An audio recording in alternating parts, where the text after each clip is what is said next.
Dengan Pro Satria Samarinda, saatnya kita hadirkan dialog interaktif. Mudah-mudahan ini juga akan bermanfaat bagi Anda semua yang lagi tengah mendengarkan di Pro 1 RRI Samarinda. Telah hadir narasumber kita siang hari dengan NS Intan Kristianingsih, Sarjana Keperawatan, beliau dari Rumah Sakit SMC Samarinda. Ya, gimana kabarnya hari ini Mbak Insan? Iya. Puji Tuhan udah mulai sehat Bu, sempet flu karena cuacanya. Karena cuaca. Iya bener. Kita bahas tentang terapi pengganti ginjal, ya. Karena kalaupun dari data yang ada yang saya baca di ginjal itu tidak hanya sekarang dialami oleh yang dalam tanda kutip usia berumur, tapi anak-anak, kemudian remaja, kaula muda, ya.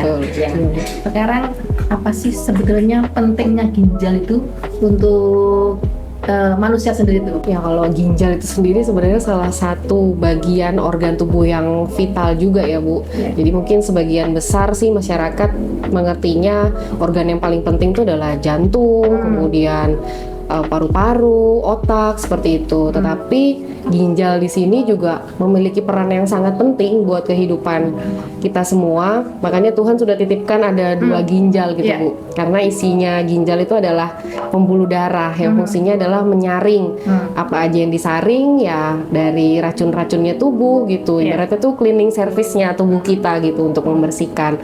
Jadi organ yang salah satu organ yang vital juga, karena kalau itu tidak terbuang otomatis ya sampah-sampah numpuk di tubuh kita seperti itu. Ginjal kiri dan kanan. Sebetulnya fungsinya tuh seperti apa Mbak? Apakah sama? Fungsinya sendiri sih sama Bu. Jadi dia itu sebagai penyaring ya bahasa sederhananya. Jadi dia bisa memfilter segala sisa-sisa metabolisme ataupun racun-racun dalam tubuh yang dipengaruhi atau diakibatkan dari apapun yang kita makan. Kemudian obat-obatan juga yang kita konsumsi. Kemudian menyeimbangkan asam basa, lalu juga mengatur cairan, mengatur tekanan darah. Nah itu semua pusatnya ada di ginjal, dan juga sebagai kayak bukan perusahaan sih, kayak pabrik untuk salah satu penyokong pendukung terbentuknya hemoglobin. Nah makanya ditandai dengan anemia. Nah itu pasien-pasien yang mengalami gangguan ginjal biasanya ditandai oleh itu. Gitu ya Mbak? Iya. Mbak, kadang-kadang manusia itu untuk mencukupi ginjal penuhi dengan air gitu. Seperti apa ini Mbak? Nah untuk pola konsumsinya ini sendiri Bu, untuk pasien-pasien ini kan ada terbagi berarti ya. Kalau yang Ibu tanyakan untuk kita yang normal, nah itu sebaiknya sih 2 liter per hari. Nah dan airnya pun yang kita konsumsi tidak sembarang air, maksudnya kan air bisa teh, kopi, minuman kemasan gitu. Tetapi yang disarankan benar-benar di sini adalah air mineral, air putih gitu yang biasa kita sebut. Itu untuk orang yang normal, yang sehat. Tapi beda hal lagi kalau pasien-pasien yang sudah menjalani terapi ginjal itu, pasti dia lebih teratur dan terukur cairannya. Seseorang harus melakukan terapi ginjal. Pasien yang sudah didiagnosa dengan gangguan ginjal itu dari dokter pasti akan diarahkan untuk menjalani terapi pengganti ginjal Bu. Tetapi tentu ada level-levelnya, dan itu pun terbagi menjadi 2. Ada gangguan ginjal yang sifatnya akut atau hanya sementara, ada juga yang sifatnya kronis atau dia permanen gitu. Kalau sifatnya akut ini bisa disebabkan oleh keracunan, entah itu keracunan obat-obatan ataupun dehidrasi yang berat. Nah itu yang menyebabkan gangguan ginjal akut. Kalau sifatnya akut dia munculnya mendadak, tapi bisa segera sembuh seperti itu. Lain halnya kalau yang kronis itu sifatnya permanen, jadi tidak bisa kembali lagi berfungsi baik lagi ginjalnya, itu tidak bisa, sehingga bergantunglah menggunakan terapi pengganti ginjal. Nah kalau misalnya kronis ini biasanya disebabkan karena penyakit-penyakit degeneratif namanya Bu. Jadi seperti diabetes melitus, kemudian hipertensi. Seperti itu yang menyebabkan pasien ini mengkonsumsi obat dalam jangka waktu yang lama. Ya. Bahkan terkadang seringkali tidak teratur konsumsi obatnya. Nah, ini yang mempengaruhi kualitas pembuluh darah yang ada di ginjal tersebut. Bisa ginjalnya mengkerut atau mengecil, atau pembuluh-pembuluh darahnya yang rusak, seperti itu. Ya. Ada sih jenis-jenis terapi ginjal yang tersedia di rumah sakit SMC ini, Mbak? Oke, kalau untuk di SMC sendiri kebetulan baru hanya ada satu nih Bu, Iya. yaitu hemodialisis namanya. Jadi terapi pengganti ginjal yang melibatkan mesin. Jadi menggunakan mesin untuk membantu memompa darah keluar dari tubuh, kemudian dialirkan, disaring menggunakan ginjal buatan. Iya. Jadi karena ginjal pasien tersebut sudah tidak bisa berfungsi, jadi ada alat yang mendukung yang sifatnya filter juga gitu, Iya. untuk disaring, kemudian darah yang sudah bersih itu tadi kembali lagi ke tubuh pasien tersebut. Tetapi sebenarnya sesuai regulasi itu ada 3 terapi pengganti ginjalnya. Iya. Yang pertama hemodialisis tadi yang melibatkan mesin. Sebentar, Mbak. Ya. Hemodialisis. Ya. Mungkin kalau kita tahu orang apa? Cuci darah, betul. Karena orang kalau bilang apa sih hemodialisis, kalau cuci darah, wah sesuatu yang bikin menakutkan. Iya, ya, benar, kadang-kadang. menyeramkan. Lanjut ya, cuci darah ya. Ya, baik. Ya, hemodialisis Iya, itu iya. cuci darah. Kemudian yang kedua itu CAPD, itu Continuous Ambulatory Peritoneal Dialysis, atau bahasa sederhananya cuci darah juga, tetapi tidak menggunakan mesin. Nah, itu menggunakan selang yang dimasukkan ke dalam rongga perut. Nah, itu nanti diisi cairan sebanyak 2 liter, kemudian 4 jam kemudian dikeluarkan lagi, lalu dimasukkan kembali 2 liter, 4 sampai 5 jam kemudian keluar lagi, dan itu bersifat kontinu atau terus-menerus. Jadi setiap hari pasien wajib melakukan itu secara terus-menerus dan tidak harus dilakukan di rumah sakit. Jadi di rumah bisa Bu, gitu. Kerja sambil kerja bisa juga, di perjalanan juga bisa. Terus yang terakhir itu transplantasi ginjal atau biasanya disebut cangkok ginjal. Nah, ini yang belum ada di Samarinda. Ada ya, Samarinda, Ya, ya. kalau CAPD tadi di rumah sakit pemerintah rujukan itu udah ada gitu. Ciri-cirinya ginjal itu yang katanya apa ya? Kenapa kaki saya kok bengkak? Kalau untuk tanda dan gejalanya sendiri setiap pasien tentu berbeda, Iya. tetapi mungkin masih belum menjadi budaya ya bagi masyarakat kita itu Bu untuk melakukan medical check up atau kontrol gitu ya. Sebenarnya sih yang usianya udah 40 tahun ke atas itu sebaiknya melakukan medical check up atau kontrol rutin setiap bulan. Setiap bulan? Iya, karena itu di screening pasti memiliki penyakit-penyakit yang mengharuskan untuk konsumsi obat dalam waktu lama. Nah, kalau untuk secara langsung biasanya pasien-pasien yang datang ke rumah sakit itu sudah kondisinya berat gitu Bu. Iya. Ya salah satu yang seperti Ibu sebutkan itu kakinya udah bengkak nih, bahkan itu sampai berarti udah pasti. muka.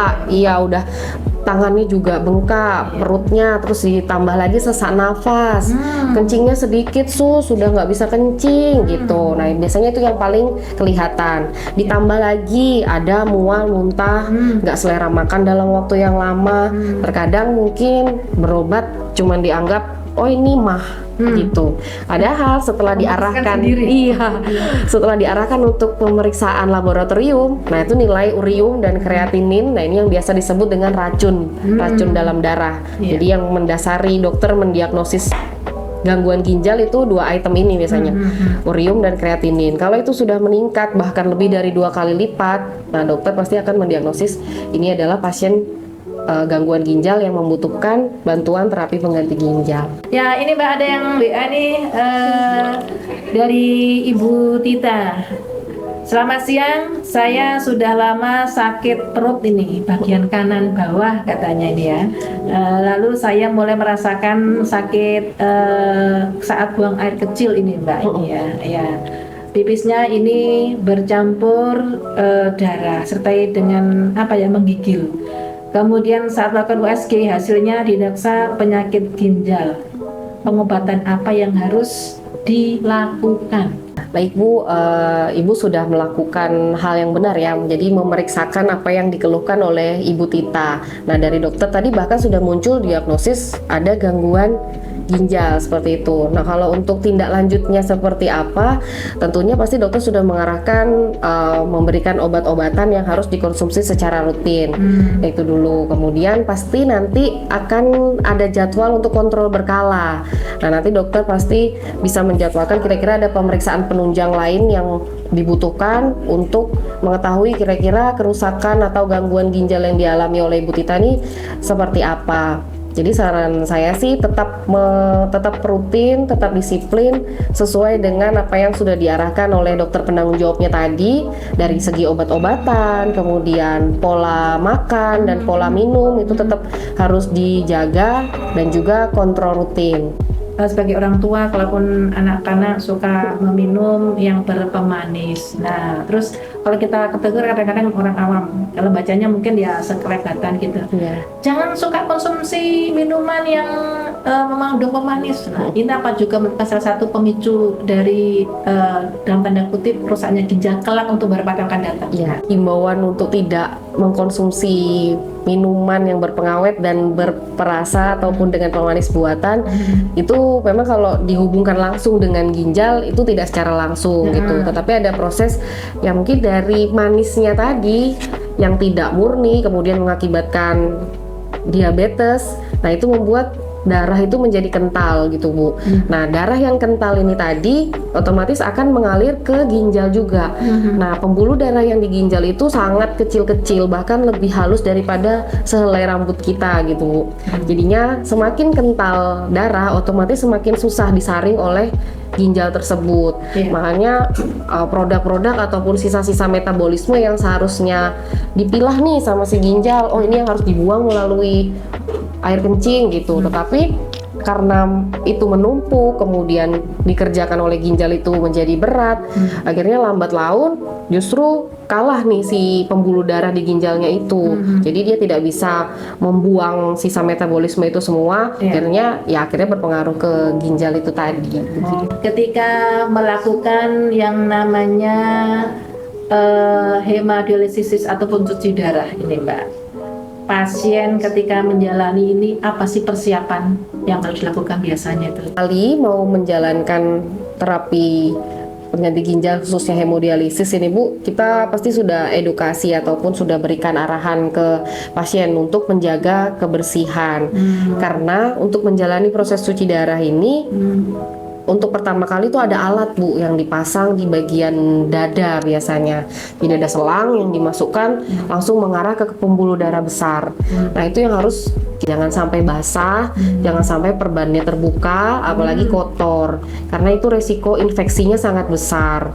Bisa berpengaruh ke seluruh tubuhnya. Kalau misalnya nanti infeksinya sudah menjalar ke semua tubuh, otomatis berpengaruh juga ke pola makannya. Mual muntah, kemudian tidak selera makan, berujung demam, seperti itu. Itu untuk kebersihannya. Kemudian untuk persiapan mau menjalani hemodialisisnya, pada saat datang ke rumah sakit dipastikan pasien sudah sarapan dulu. Walaupun pasien itu hanya berbaring nantinya selama 5-6 jam, tetapi di situ ada proses metabolisme. Nah, sedikit banyak gula ataupun energi pasien juga terbuang ataupun tersaring melalui ginjal buatan tadi itu filternya. Jadi harus sarapan dulu supaya staminanya tetap fit, kemudian kadar gulanya bisa stabil sehingga aman harapannya sampai menyelesaikan proses satu terapi pengganti ginjal itu. Minum apa sih yang membedakan hangat dan dingin, apakah pengaruh dengan ginjal? Untuk jenis ataupun suhu dari minuman yang kita minum itu memang kita bisa merasakannya itu sampai di tenggorokan aja. Sebenarnya pada prinsipnya pada saat sudah masuk itu suhunya akan sama gitu. Jadi mau dia dingin ataupun panas, awalnya ya kita rasakan di lidah dan tenggorokan saja. Selebihnya pada saat ke dalam itu suhunya udah akan sama di dalam lambung itu tadi. Jadi tidak ada kaitan langsung dengan ginjal, tidak berpengaruh seperti itu. Tetapi iya, yang Bapak sampaikan tadi benar. Pengaruhnya itu dari berpengawet atau tidaknya minuman apa yang dikonsumsi. Nah, pengaruhnya di situ. Kemudian tadi berdiri atau duduk saat minum baiknya untuk ginjal. Minum biasanya kadang-kadang kan sampai berdiri sampai jalan. Iya. Apalagi kita ngambil jeda waktu duduk gitu. Iya. Kalau untuk posisi minum ya lagi-lagi nggak langsung hubungan ke ginjal karena air itu jatuhnya atau dia berkumpulnya tuh di lambung dulu gitu. Tapi saya mungkin pernah dengar ada beberapa atau ada salah satu agama ya Bu ya yang menyarankan lebih baik duduk gitu ya. Jadi lebih ke kenyamanan juga ataupun dari budaya juga itu mungkin lebih berpengaruh. Tetapi jika pada saat dihubungkan langsung ke ginjal itu tidak secara langsung berpengaruh dari posisi bagaimana kita minum. Kemudian yang terakhir tentang donor ya. Donor gimana ini Mbak? Efeknya ketika seseorang kasarnya tinggal satu lah. Kita nggak akan bahas masalah kenapa dibongkar setelah ekonomi. Apa efeknya ketika seorang punya ginjal cuma satu padahal kita kan kiri kanan efeknya ini. Iya. Nah, kalau tadi pertanyaannya ginjal itu sepasang, apakah fungsinya sama? Itu sama. Nah, apakah bisa didonorkan? Itu sebenarnya bisa karena salah satu terapi pengganti ginjal juga tadi adalah transplantasi ginjal. Jadi ada pasien-pasien yang ginjalnya dua-duanya sudah bermasalah, otomatis dia membutuhkan bantuan nih ginjalnya orang lain, entah itu keluarga atau siapapun untuk menjadi ginjal cadangannya dia atau ginjal penggantinya pasien tersebut dengan proses-proses yang tentunya harus dilalui di rumah sakit juga karena tidak sembarangan walaupun mungkin sekandung belum tentu ginjalnya cocok dengan pasien tersebut. Nah, bagaimana nasibnya nih si pendonor tadi? Nah, karena fungsi ginjal itu sama kanan dan kiri, jika bertahan dengan satu ginjal itu bisa.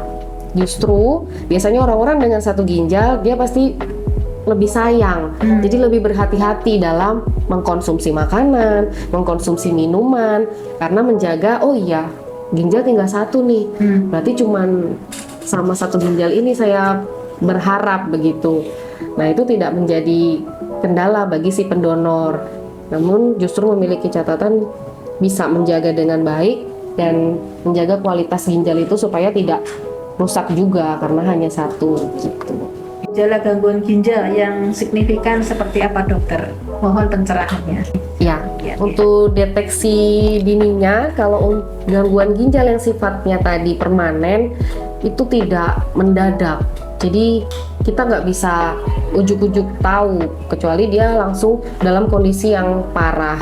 Nah, makanya saya sih berharapnya masyarakat kita semua ini punya budaya untuk MCU itu tadi, entah medical check. Iya, setahun sekali mungkin gitu untuk usia-usia produktif. Kemudian kalau yang sudah 40 tahun ke atas mungkin bisa lebih sering, apalagi kalau ada keluhan biasanya sering asam urat atau ada hipertensi atau ada diabetes. Nah, itu kontrol rutin ke dokter spesialis penyakit dalam.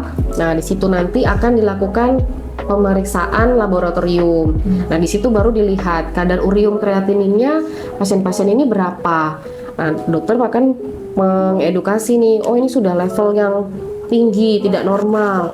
Jadi harus menghindari makanan apa saja seperti itu.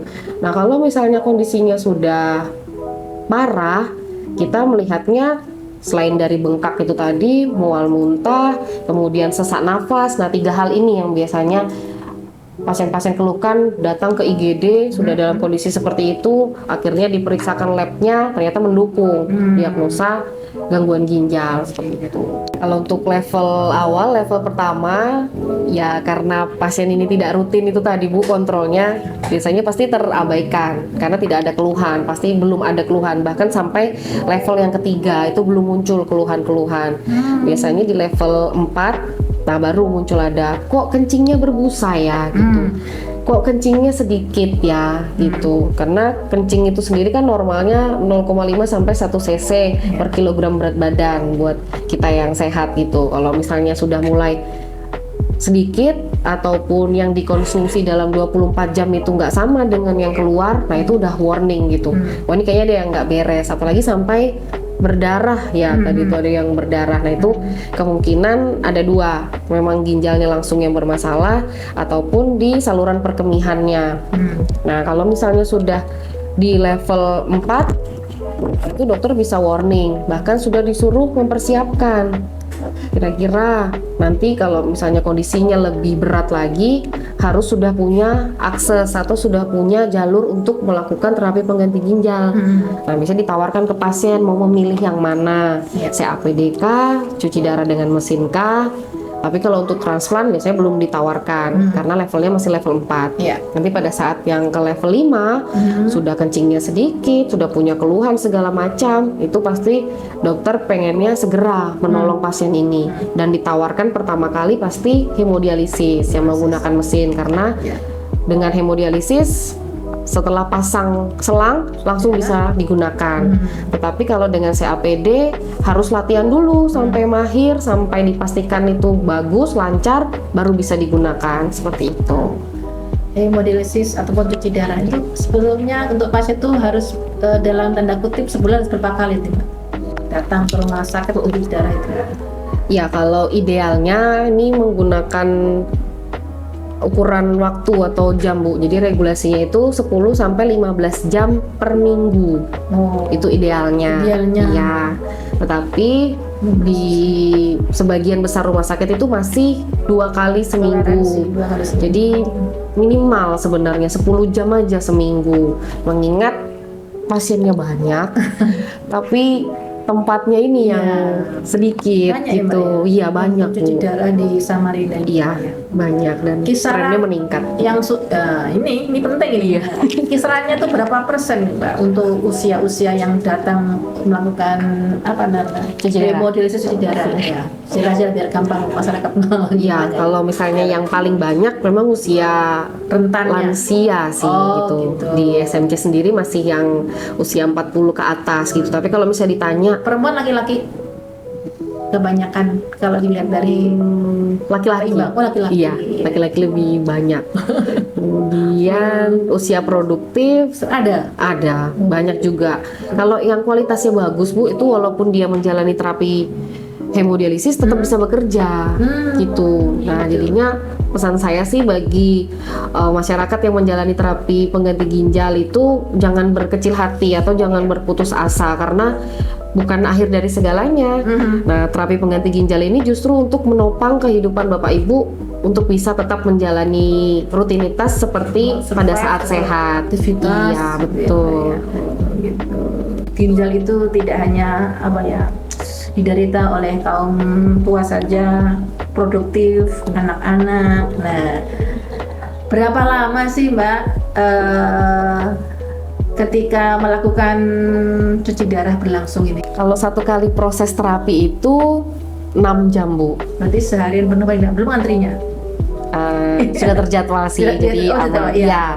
6 jam itu terbagi menjadi 30 menitnya itu persiapan. Jadi pasien perawat itu tidak langsung ujuk-ujuk nusuk ataupun memulai, tetapi ada pemeriksaan yang harus dilakukan, screening dulu lah gitu. Kondisi pasien gimana, pucat atau enggak, tensinya berapa. Nah, kalau ada hal-hal yang beresiko kita konsultasikan dulu sama dokter. Nah, nanti pada saat dimulai itu berlangsung selama 5 jam. Supaya tadi targetnya kan 10 sampai 15 jam ya, supaya bisa tercapai. Jadi setiap satu sesi itu 5 jam pasien itu berbaring. Nah, nanti setelah selesai nggak boleh langsung pulang. Jadi setengah jam diobservasi dulu, dicek dulu kondisinya gimana, makin lemes nggak, tensinya ada penurunan nggak atau justru meningkat. Jadi pasien tidak serta-merta sudah selesai, Bu, cabut pulang ya. Nah, takutnya nanti di parkiran mungkin bisa siup karena kejadiannya ada. Bener, iya. Gitu. Jadi sesinya 6 jam lah, Bu, kalau total ya. Nah, ketika seseorang memang harus cuci darah, efeknya itu apa-apa kayak sudah cuci darah nggak boleh kerja berat, apakah itu betul? Itu dari Kalau orang stamina pasien gitu sih. ya. Iya. Karena mereka kalau yang sudah rutin tuh, Bu, ada akses vaskuler yang namanya simino biasanya. Nah, kalau orang awam sebut itu. Jadi penggabungan 2 pembuluh darah supaya aliran darahnya itu deras, dan itulah yang akan ditusuk karena ada 2 jarum yang akan ditusukkan untuk jalur keluar dan untuk jalur masuk. Nah, ini yang harus dijaga. Tangan yang ada simino tadi itu yang nggak boleh buat angkat-angkat beban berat, Bu, gitu. Dan komplikasi jangka panjang sebenarnya pasien-pasien yang menjalani terapi hemodialisis ini juga bisa berpengaruh ke jantungnya. Kerja jantung semakin berat, otomatis bisa menurunkan kondisi dan stamina pasien. Jadi kami titipkan aktivitasnya juga perlu dipertimbangkan, tidak bisa sama persis dengan sebelum mereka menjalani terapi ini atau sebelum sakit gangguan ginjal ini gitu. Tidak boleh atau harus dihindari. Ya. Biasanya manusia kan ngeyel. Iya benar. Nah itu disesuaikan dengan penyakit penyertanya juga Bu. Kalau misalnya pasien dengan terapi hemodialisis tadi punya diabetes, punya tekanan darah tinggi, nah pantangannya itu ya pantangan dari 2 penyakit ini tadi. Begitu. Tetapi jika tidak ada penyakit penyerta apa-apa, yang perlu sangat diperhatikan adalah makanan-makanan yang tinggi kalium. Nah itu biasanya dari buah-buahan. Nah buah-buahan ini bukan berarti tidak boleh sama sekali, karena kalium juga dibutuhkan untuk jantung kita. Kalau kaliumnya rendah otomatis lemes malahan. Jadi dari porsi. Pisang. Iya, yang tinggi itu pisang, mangga, sama belimbing kalau nggak salah itu untuk pasien HD. Jadi untuk makan pepaya boleh, tinggal porsinya. Misalnya hari ini makan 4 potong, oh ya udah berarti besok lagi. Jadi tidak satu buah dihabiskan dalam satu waktu. Nah itu yang tidak diperkenankan. Pasti biasanya resikonya adalah sesak nafas. Oh iya. Iya. Ini terakhir pesannya, saran untuk pencegahan dan deteksi dini penyakit ginjal sendiri. Ini bagi seluruh masyarakat, entah itu kalangan muda, menengah, ataupun tua. Nah itu perlu memperhatikan apa yang masuk ke dalam mulut kita, berarti gitu. Jadi tidak asal ada, nah itu yang asal masuk. Nah, tetapi harus yang tentunya sehat. Mungkin kalau tahu justru orang tua zaman dulu itu kok malah panjang umur, sehat, nggak sampai gangguan ginjal, nggak sampai terapi ini itu. Nah itu kita bisa belajar justru dari mereka-mereka yang sudah sepuh ini tadi. Apa sih yang dikonsumsi gitu. Pasti mereka belum kenal tuh yang namanya minuman kemasan ataupun minuman boba-boba yang ada di pinggir jalan gitu. Nah, itu kalau dari segi makanan dan minuman. Nah, yang disarankan benar-benar air putihnya itu bisa sampai 2 liter per hari. Nah, harapannya air mineral atau air putih inilah yang membantu menyaring atau membersihkan racun-racun yang ada dan kerja ginjal kita tidak menjadi terlalu berat. Pencegahannya sedini mungkin agar tidak terkena. Nah, pesannya untuk masyarakat seperti apa nih, Mbak? Iya, dari menghindari itu tadi makanan yang cepat saji, kemudian minuman-minuman kemasan, lalu olahraga itu wajib, kemudian jika memiliki keluhan kesehatan itu tidak menyepelekan. Jadi segera berkonsultasi dengan pelayanan kesehatan. Ini tuh pesan-pesan yang bisa jadi warning lah buat masyarakat sekalian. Karena awalnya biasanya nggak apa-apa, ternyata sudah kondisi yang berat baru pergi ke rumah sakit gitu.